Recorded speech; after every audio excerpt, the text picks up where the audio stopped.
आज सुनिए श्री सत्यनारायण व्रत कथा। बोलो सत्यनारायण भगवान की जय। पहला अध्याय।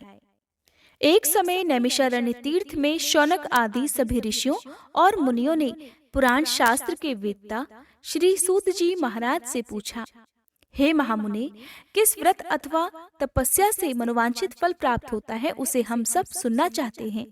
श्री सूत जी बोले, इसी प्रकार देवर्षि नारद जी के द्वारा भी पूछे जाने पर भगवान श्री कमलापति जी ने उनसे जैसा कहा था, मैं उसे कह रहा हूँ, आप लोग सावधान होकर सुनिए। एक समय योगी नारद जी लोगों के कल्याण की कामना से विविध लोकों में भ्रमण करते हुए पृथ्वी लोक में आए और यहाँ उन्होंने अपने कर्म फल के अनुसार नाना योनियों में उत्पन्न सभी प्राणियों को अनेक प्रकार के क्लेश दुख भोगते हुए देखा तथा किस उपाय से इनके दुखों का सुनिश्चित रूप से नाश हो सकता है, ऐसा मन में विचार करके वे विष्णु लोक को गए। वहां 4 भुजाओं वाले शंख चक्र गदा पद्म और वनमाला से विभूषित शुक्ल वर्ण भगवान श्री नारायण जी के दर्शन कर उन देवाधिदेव की वे स्तुति करने लगे। देवर्षि नारद बोले, हे वाणी और मन से परे स्वरूप वाले, अनंत शक्ति संपन्न, आदि मध्य और अंत से रहित, निर्गुण और सकल कल्याणमय गुणों से संपन्न, भक्तों की पीड़ा नष्ट करने वाले परमात्मन, आपको मेरा नमस्कार है। स्तुति सुनने के पश्चात भगवान श्री हरि ने देवर्षि नारद से कहा, महाभाग, आप किस प्रयोजन से यहाँ आए हैं? आपके मन में क्या है?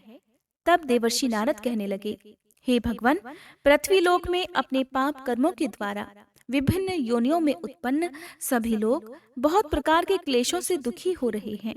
हे प्रभु, किस लघु उपाय से उनके कष्टों का निवारण हो सकेगा? यदि आपकी कृपा मेरे ऊपर हो तो वह सब मैं सुनना चाहता हूँ। आप कृपा पूर्वक ये सब मुझे बताएं। तब श्री भगवान ने कहा, हे वत्स, संसार के ऊपर अनुग्रह करने की इच्छा से आपने बहुत अच्छी बात पूछी है। जिस व्रत के करने से प्राणी मोह से मुक्त हो जाता है, उसे मैं आपको बताता हूँ, सुनिए। हे वत्स, स्वर्ग और पृथ्वी लोक में दुर्लभ भगवान सत्यनारायण का एक महान व्रत है। आपके स्नेह के कारण इस समय मैं उसे कह रहा हूँ।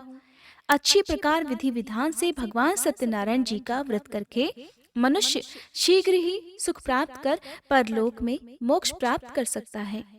भगवान की ऐसी वाणी सुनकर देवर्षि नारद कहने लगे, हे प्रभु, इस व्रत को करने का फल क्या है? इसका विधान क्या है? इस व्रत को किसने किया और इसे कब करना चाहिए, ये सब भी विस्तार पूर्वक बतलाइए। तब भगवान श्री हरि कहने लगे, यह श्री सत्यनारायण जी व्रत दुख शोक आदि का शमन करने वाला, धन धान्य की वृद्धि करने वाला, सौभाग्य और संतान देने वाला तथा सर्वत्र विजय प्रदान करने वाला है। जिस किसी भी दिन भक्ति और श्रद्धा से समन्वित होकर मनुष्य ब्राह्मणों और बंधु बांधवों के साथ धर्म में तत्पर होकर सायंकाल में भगवान श्री सत्यनारायण जी की पूजा करे, नैवेद्य के रूप में उत्तम कोटि के भोजनी पदार्थों को सवाया मात्रा में भक्ति पूर्वक अर्पित करना चाहिए। केले के फल, घी, दूध, गेहूं का चूर्ण अथवा गेहूं के चूर्ण के अभाव में साठी का चूर्ण, शक्कर या गुड़, ये सब योग्य सामग्री सवाया मात्रा में एकत्रित कर निवेदित करनी चाहिए। बंधु बांधवों के साथ श्री सत्यनारायण भगवान जी की कथा सुनकर ब्राह्मणों को भोजन कराना चाहिए। भक्ति पूर्वक प्रसाद ग्रहण करके नृत्य गीत आदि का आयोजन करना चाहिए। इसके पश्चात भगवान सत्यनारायण का स्मरण करते हुए अपने घर को जाना चाहिए। ऐसा करने से मनुष्यों की मनोकामना अवश्य पूर्ण होती है। विशेष रूप से कलयुग में पृथ्वी लोक पर यह सबसे छोटा और सरल उपाय है। दूसरा अध्याय।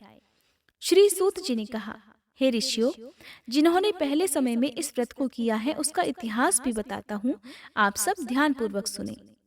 सुंदर काशीपुरी नगरी में एक अत्यंत निर्धन ब्राह्मण रहता था। वह ब्राह्मण भूख और प्यास से बेचैन होकर पृथ्वी पर घूमता रहता था। ब्राह्मणों से प्रेम करने वाले श्री विष्णु जी ब्राह्मण को देखकर एक दिन बूढ़े ब्राह्मण का रूप धारण कर ब्राह्मण के पास जाकर आदर के साथ पूछने लगे, हे विप्रदेव, तुम नित्य ही दुखी होकर पृथ्वी पर क्यों घूमते हो? तब उस ब्राह्मण ने कहा, मैं भिक्षा के लिए पृथ्वी पर विचरता हूँ। हे भगवान, यदि आप इससे छुटकारा पाने का कोई उपाय जानते हो तो कृपा कर मुझे बताएं। वृद्ध ब्राह्मण का रूप धारण किए श्री विष्णु जी ने कहा, हे ब्राह्मण, श्री सत्यनारायण भगवान मनोवांछित फल देने वाले हैं, इसलिए तुम उनका पूजन करो। इससे मनुष्य सब दुखों से मुक्त हो जाता है। ब्राह्मण को व्रत का सारा विधान बताकर बूढ़े ब्राह्मण का रूप धारण करने वाले श्री भगवान जी अंतर्ध्यान हो गए। जिस व्रत को वृद्ध ब्राह्मण ने बताया है, मैं उसे अवश्य करूंगा, ऐसा निश्चय कर वह ब्राह्मण घर चला गया। अगले दिन वह जल्दी उठा और श्री सत्यनारायण जी का व्रत करने का निश्चय कर भिक्षा मांगने के लिए चल दिया। उस दिन उसको भिक्षा में बहुत सारा धन मिला, जिससे उसने पूजा का सामान खरीदा और घर आकर अपने बंधु बांधवों के साथ श्री सत्यनारायण जी का व्रत किया। ऐसा करने से वह ब्राह्मण सब दुखों से छूटकर अनेक प्रकार की सुख समृद्धियों से युक्त हुआ। तभी से वह ब्राह्मण हर मास यह व्रत करने लगा। इसी प्रकार श्री सत्यनारायण जी के व्रत को जो शास्त्र विधि के अनुसार करेगा, वह सब पापों से मुक्त होकर मोक्ष को प्राप्त हो जाएगा। आगे भी जो मनुष्य पृथ्वी पर श्री सत्यनारायण जी का व्रत करेगा, वह सब दुखों से छूट जाएगा। इस तरह नारद जी से सत्यनारायण भगवान का कहा हुआ व्रत मैंने आपसे कहा। तब ऋषियों ने कहा, हे मुनीश्वर, संसार में इस विप्र से सुनकर किस किसने इस व्रत को किया, यह भी हम सब सुनना चाहते हैं। तब श्री सूत जी महाराज कहने लगे, हे मुनियों, जिस जिस प्राणी ने इस व्रत को किया है, उन सब की कथा भी सुनो। एक समय वह ब्राह्मण धन और ऐश्वर्य के अनुसार बंधु बांधवों के साथ व्रत पूजन कर रहा था कि उसी समय एक लकड़हारा आया। उसने लकड़ियां बाहर रख दी और ब्राह्मण के घर में चला गया। प्यास से व्याकुल लकड़हारे ने ब्राह्मण को व्रत करते हुए देखा तो वह अपनी प्यास को भूल गया। उसने ब्राह्मण को नमस्कार किया और पूछा, हे ब्राह्मण देवता, आप यह किसका पूजन कर रहे हैं? इस व्रत को करने से क्या फल मिलता है, कृपया कर मुझे भी बताएं। तब ब्राह्मण ने कहा, सब मनोकामनाओं को पूर्ण करने वाला यह श्री सत्यनारायण जी का व्रत है। इनकी ही कृपा से मेरे यहाँ धन धान्य आदि की वृद्धि हुई है। विप्र से इस व्रत के बारे में जानकर वह लकड़हारा बहुत प्रसन्न हुआ। भगवान का चरणामृत लेकर और भोजन करने के बाद वह अपने घर को चला गया।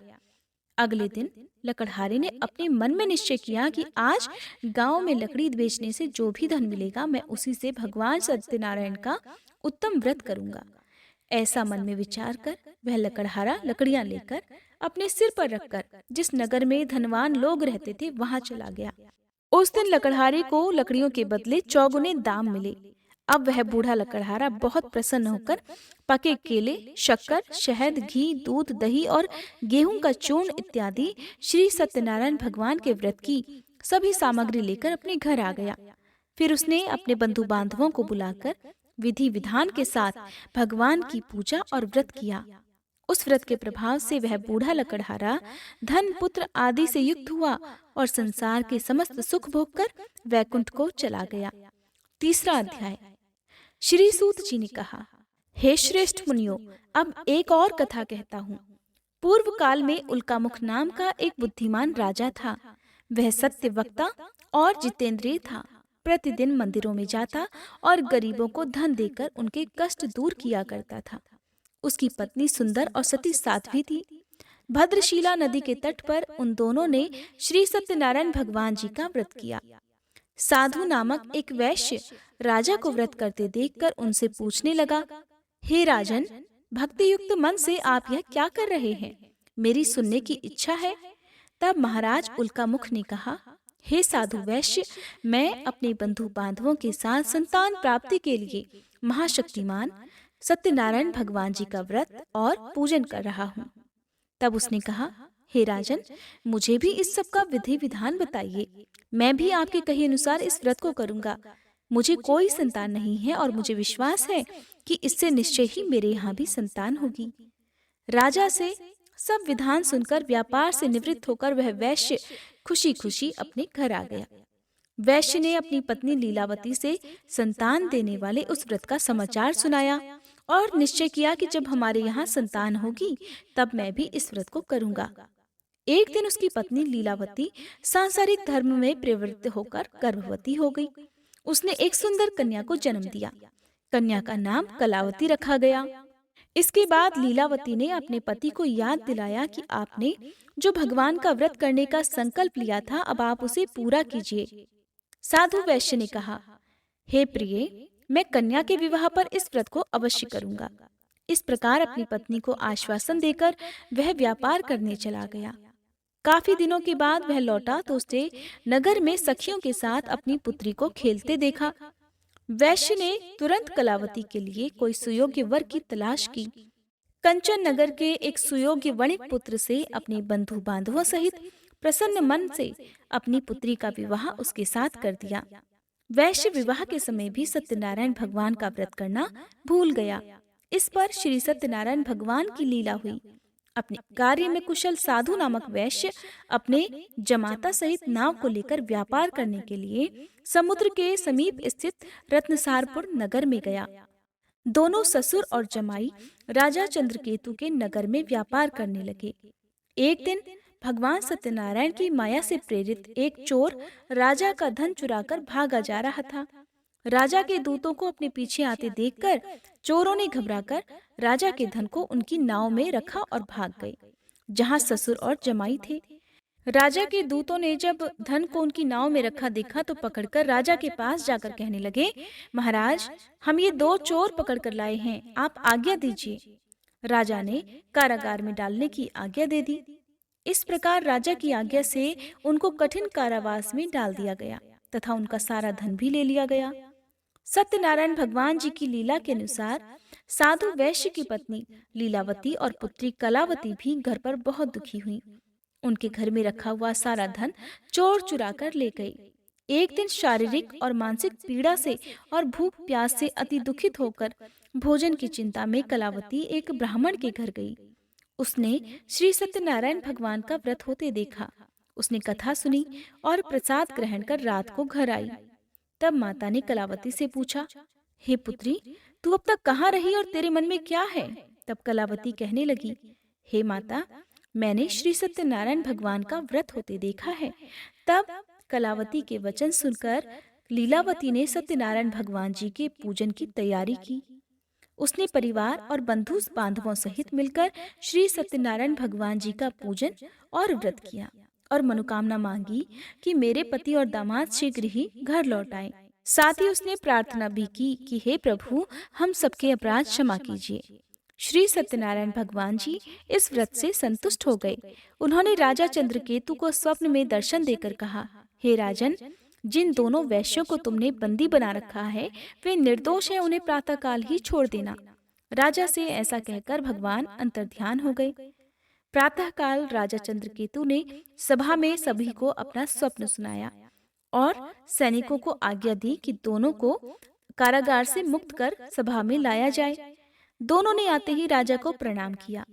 तब राजा उनसे कहने लगा, हे महानुभावों, तुम्हें अज्ञानतावश ऐसा दुख प्राप्त हुआ है, अब तुम्हें कोई भय नहीं है, अब तुम दोनों मुक्त हो। ऐसा कहकर राजा ने उन्हें नए नए वस्त्र आभूषण दिए और उनका जितना धन लिया था उसे दोगुना कर उन्हें आदर और सम्मान से विदा कर दिया। इस प्रकार दोनों वैश्य अपने घर को चल दिए। चौथा अध्याय। श्री सूत जी ने कहा, वैश्य और उसके जमाई ने मंगलाचार करके यात्रा आरंभ की और अपने नगर की ओर चल पड़े। थोड़ी ही दूर आगे बढ़े थे कि एक दंडी वेशधारी श्री भगवान जी उन्हें मिले और उनसे पूछने लगे, हे वैश्य, तेरी नाव में क्या है? अभिमानी वणिक हंसता हुआ कहने लगा, हे दंडी, आप क्यों पूछते हैं? क्या धन लेने की इच्छा है? मेरी नाव में तो बेल और पत्ते भरे हैं। वैश्य के कठोर वचन सुनकर दंडी रूप में भगवान ने कहा, तुम्हारा वचन सत्य हो। ऐसा कहकर वे वहां से कुछ दूर जाकर समुद्र के किनारे बैठ गए।